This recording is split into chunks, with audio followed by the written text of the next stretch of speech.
Hello, hello mes petites bulles, bienvenue dans la bulle de Virgie, j'espère que vous allez bien. Je vais utiliser aujourd'hui l'oracle. Mais non, je ne l'ai plus. S'il doit être là quelque part. Parce qu'elle est la carte, la première carte. C'est l'oracle du monde. Je voulais vous montrer la carte présentation pour que vous puissiez revisualiser ça. Mais je ne la trouve plus, la carte de présentation. Je ne sais pas où elle est passée. Ah, voilà. La voilà. Voilà la carte du monde. L'oracle du monde. Donc voilà. C'est Émilie de Dieu qui fait ça. Elle fait des jolis petits oracles aussi. On va voir quelles sont les énergies et les messages qu'on peut nous faire passer avec cet oracle. Donc, gardez votre bon discernement, votre libre arbitre. Prenez uniquement ce qui résonne en vous. Le reste, vous laissez. On nous parle d'accusation ici, d'ennemis et d'espoir. Vous pouvez avoir un espoir par rapport à une histoire où effectivement vous serez accusé ou vous auriez peut-être accusé quelqu'un d'autre. Quelqu'un qu'on peut voir comme un ennemi, mais peut-être que c'est juste une perception, puisqu'il y a ces accusations, donc du coup il y a ce côté opposition face à cette personne. Cette personne n'est peut-être pas un ennemi vraiment, mais en tout cas il y a cette opposition, cette accusation qui est là. Et un espoir, parce que pour moi avec cette lune qui est là, tout n'est pas dit. Il y a des choses volatiles, il y a des choses à découvrir pour moi. La paix.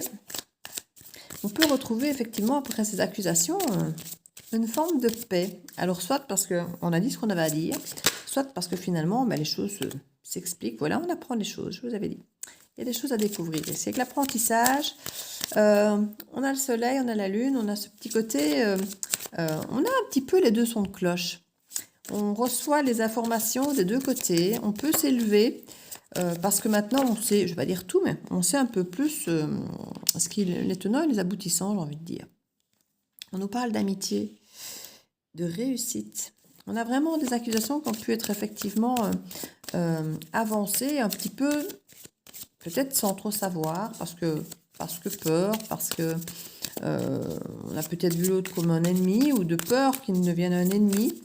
C'est vrai que parfois, quand des choses ne sont pas claires, on peut peut-être se tracasser, et imaginer le pire et autres. Mais là, on nous parle vraiment d'un espoir d'amitié et de cette élévation, de cette paix.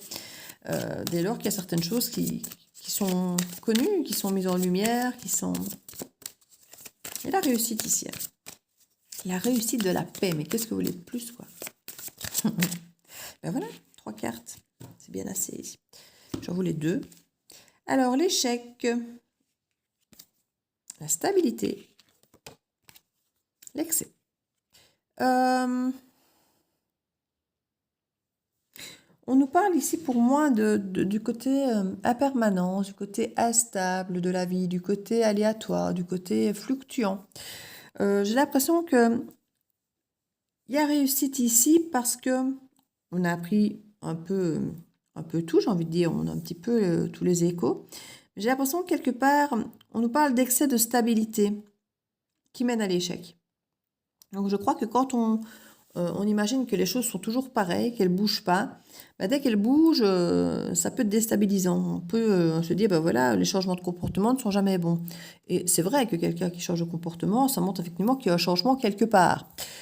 C'est pas toujours négatif. Ici, on nous parle effectivement qu'un excès de stabilité, par exemple dans une relation, en amour, en amitié, ça peut effectivement créer des habitudes, créer des...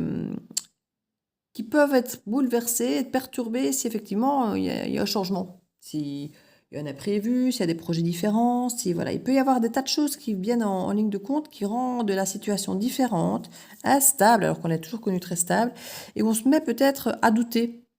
D'où les accusations, qu'on voit peut-être l'autre comme un ennemi, alors qu'au départ on voit le côté ami. Et qu'il y a cet espoir ici de retour à la stabilité, mais qui était un petit peu mise dans cet excès ici. Alors, excès d'espoir ou excès de stabilité, ou en tout cas, on a vraiment la réussite et l'échec l'un à côté de l'autre, comme si on sentait, regardez, on a vraiment la stabilité d'un côté, l'échec de l'autre, on se dit, on ne sait pas ce qui va se passer en fait. On est dans l'excès, on a cette accusation et on se dit que les deux sont possibles en fait. On peut très bien se retrouver dans l'échec ou dans la réussite, comme si ça ça ne dépendait de pas de grand-chose. Et effectivement, ça dépend peut-être de vos excès, j'ai envie de dire. Suivant que vous allez dans un sens ou dans l'autre, bah, ça peut effectivement peut-être, suivant les excès ou autres. C'est ça on vous parle ici de paix. Essayez de rester au maximum dans la paix par rapport aux accusations. Vous voyez, on a vraiment réussite et échec, accusation, paix. On a vraiment chaque fois la dualité. Les amis, l'ennemi, l'espoir, on a l'apprentissage, enfin on a beaucoup de choses qui nous montrent un petit peu des excès contraires, j'ai envie de dire. Donc on vous demande peut-être de rester dans une forme d'équilibre, dans une forme de stabilité, pas dans l'excès hein, de quelque chose, justement d'éviter peut-être les excès d'émotion et de pouvoir effectivement rester dans une forme d'équilibre, de justesse et de ne peut-être pas s'emballer dès que quelque chose change en fait. Parce que c'est ça qui peut amener à cet échec. Ou se dire, oui, ce n'est plus comme avant, donc c'est échec, vous voyez? Non, ça peut être simplement une évolution de la situation, de la relation. On nous parle d'égarement. Oui, on a pu s'égarer ici. On nous parle de travail. Oui, le travail peut faire qu'on a moins de temps, qu'on s'égare un peu, qu'on s'éloigne peut-être de sa famille, de ses amis, de sa compagne ou compagnon, de ses passions, peut-être. Enfin, voilà, peut-être que finalement le travail nous apporte effectivement beaucoup de travail, du temps qu'on ne sait plus mettre ailleurs, et du coup, bah, ça peut créer une instabilité et qui du coup donne de suite cette sensation d'échec par rapport à ce qu'on a déséquilibré, évidemment. On nous parle d'enfants.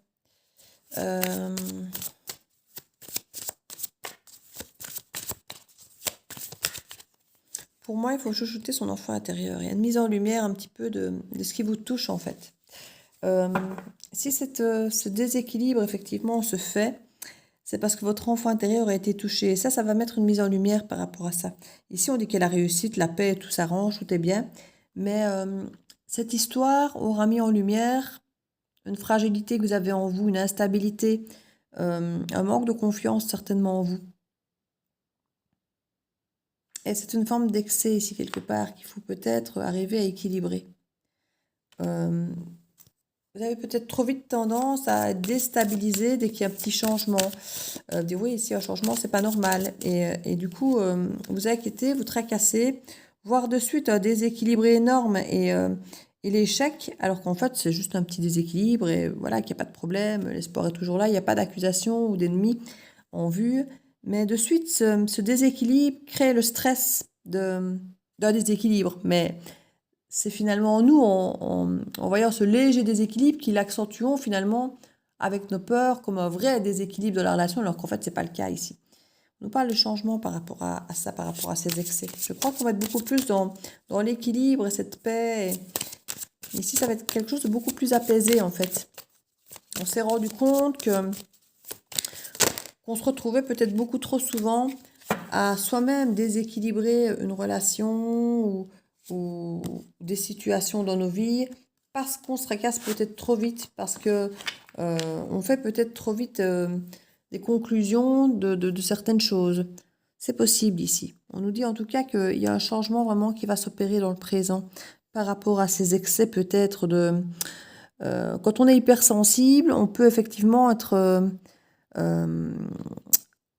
observer et ressentir le moindre changement des autres et du coup on peut très vite s'inquiéter de ces changements et si quelque part on nous incite vraiment à nous tempérer par rapport à ces excès, c'est la mort de ces excès en fait, pour retrouver un présent plus juste et pas toujours se tracasser de tout ça. Et on nous dit que c'est un travail hein, parce que c'est une forme d'égarement et c'est un travail à faire sur soi, de mise en lumière et d'écouter peut-être où cet enfant intérieur a été blessé, pourquoi il réagit comme ça à l'excès dès qu'il y a la moindre chose qui change. Comme si il fallait toujours prévoir à l'avance ce qui pourrait se passer parce qu'on sent que dès qu'un truc change, c'est dangereux. Et du coup, on réagit à l'excès, au moindre changement. Et alors que le moindre changement n'est pas forcément toujours catastrophique ou négatif ou signe précurseur d'un effondrement. Hein. Mais on peut avoir cette sensation aussi qu'il y a un petit peu de ça dans cette énergie. Donc on vous conseille vraiment de vous apaiser par rapport à ça. Je vais mettre une petite carte ici de petit oracle de guidance étoilée. pour voir quels sont les conseils qu'on peut vous apporter par rapport à cette guidance. On vous conseille quand même de vous apaiser par rapport à ces différents changements. On vous rappelle que la permanence est la seule chose permanente finalement, que les choses bougent tout le temps, donc il ne faut pas avoir peur des choses qui bougent, qui évoluent, qui se déséquilibrent, qui sont différentes d'hier et qui seront différentes demain. Il ne faut pas toujours avoir peur de ces changements. Une pluie d'étoiles. Après la pluie vient le beau temps, après l'hiver vient le printemps. C'est le cycle des saisons. Voilà, c'est ce que je disais, la permanence. C'est le cycle de ton cœur, essuie tes larmes et le changement est là, il frappe à ta porte. C'est la permanence, c'est la seule chose, comme je dis, qui soit permanente dans la vie. C'est que tout se transforme, tout change, tout meurt, tout recommence, tout. Le bonheur, ne cherche pas à atteindre le bonheur avec un grand B. Si tu n'es pas capable d'apprécier le bonheur avec un petit B, celui qui est là, au quotidien, mais que l'on ne voit pas. Car bien trop évident à nos yeux, qu'est-ce qui te rend ce bonheur au quotidien? On avait la carte du présent ici. Donc c'est vraiment, soyez heureux au quotidien, avec le petit B du bonheur, et ne vous tracassez pas toujours de ces petites choses qui changent, de ces petites choses qui stressent, qui remettent chaque fois le bonheur en jeu, en fait, parce que c'est ça. Chaque fois, ces petites choses qui se déstabilisent, qui vous perturbent, ça vous fait remettre chaque fois tout en considération, tout en jeu, en fait. On dirait que chacune des choses que vous pensez stable dans votre vie, dès qu'il y a une petite chose qui change, pouf, vous avez l'impression que tout s'effondre et que tout est à remettre en question. C'est vraiment ça ici qu'on vous dit. Profitez de ce bonheur, de ces petits bonheurs. Et que de toute façon, rien n'est permanent. Donc profitez de l'instant présent en sachant qu'effectivement, il y a un moment ou un autre, ça va s'arrêter ce moment, être remplacé par un autre qui sera mieux ou moins bon. Voilà, vous verrez. Mais voilà, il faut bien se douter que le moment que vous êtes en train de vivre ne va pas durer toute une vie. Voilà, ça va forcément changer, évoluer. Donc c'est là qu'on vous dit vraiment profitez du moment présent. Et ouais, si on peut vivre avec ce côté permanent, que les choses bougent tout le temps, ben, c'est moins déstabilisant. Donc voilà mes petites bulles. J'espère que cette guidance, si vous vous êtes senti, si ça vous a parlé, n'hésitez pas à mettre un petit commentaire. J'espère que ça vous aura aidé. N'hésitez pas à partager, à liker, à mettre un petit pouce bleu ou à vous abonner si ce n'est fait. Ça soutiendra la chaîne et ça ne coûte rien. Je vous fais plein de bisous et je vous dis à très bientôt dans la bulle de Virgie. Ciao, ciao!